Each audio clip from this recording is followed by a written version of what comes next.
the women all go together because you guys keep wandering upstream," she said. Apparently, I wasn't the only guy who didn't understand the rule. The women would head upstream, try to find large boulders near the edge of the water to hide behind, and then form a half circle facing outward, surrounding the woman whose turn it was to pee. When a guy would approach, the women standing guard would yell, "Skirts up, pants down, geez!" The river has a slight tide, a daily rise and fall in level due to Glen Canyon Dam releasing water at different rates during the day. There were times when the tide was out and left a band of wet sand at the shoreline.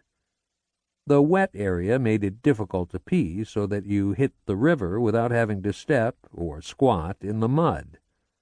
In those instances, hitting wet sand or mud was acceptable. Depending on the time of day, the women weren't always required to pee in the river. If our camp was set up and they didn't like the idea of hitting the river, there was a pee bucket in the latrine area. The crew also provided us with small blue buckets we could take to our campsites in the evening to pee in, rather than trying to make our way to and from the river or latrine in the middle of the night. On our first night out, I thought this was a ridiculous idea and decided it would be much easier to stand at the edge of the river and do my business. So, at 2:00 a.m., half asleep, in a strange place, without wearing my contacts, I stood on the uneven sand and nearly went face first into the water. My middle-of-the-night close call taught me to be sure I knew where my little blue bucket was before falling asleep. Peeing, though, wasn't the greatest source of concern amongst the passengers. After the pee talk, Andy explained the rest of the latrine setup. Each day, when we landed at our campsite for the evening, the crew would find a secluded, out-of-the-way area to place the potty. The system was well thought out. At a safe distance from the toilet, there was a hand-washing station, which consisted of hand soap, a bucket of filtered river water, a spigot connected to a foot pump, and a drain bucket. Everyone coming out of the latrine must wash his or her hands. The crew also placed roadside reflectors along the trail leading from the hand-washing station to the latrine. The reflectors were a lifesaver when it was dark out. The toilet was a small box about 2 feet by 2 feet wide and the height of your toilet at home. If you don't have a toilet at home, I'm sorry. It had a lid that could be sealed shut to keep the contents contained when the crew carried it to and from the raft.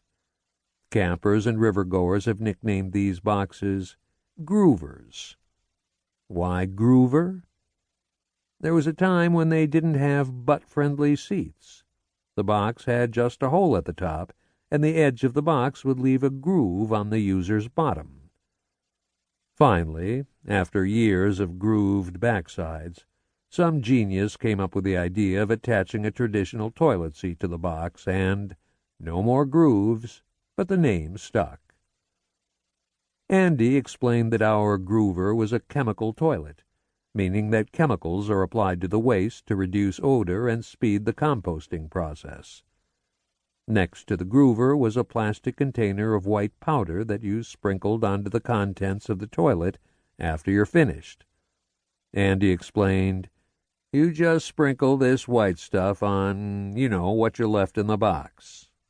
Kind of like sprinkling powdered sugar on a donut." Nice.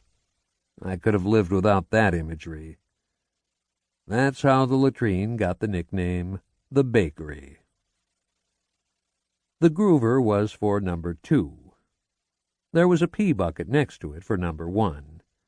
It was acceptable to put toilet paper from your groover business into the groover. It was not acceptable to put toilet paper from your pee business in the pee bucket.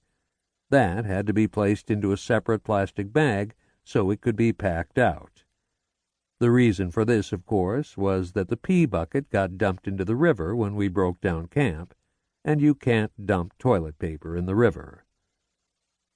We only had one toilet paper in the pee bucket violation on the entire trip. Lolly. She forgot and violated the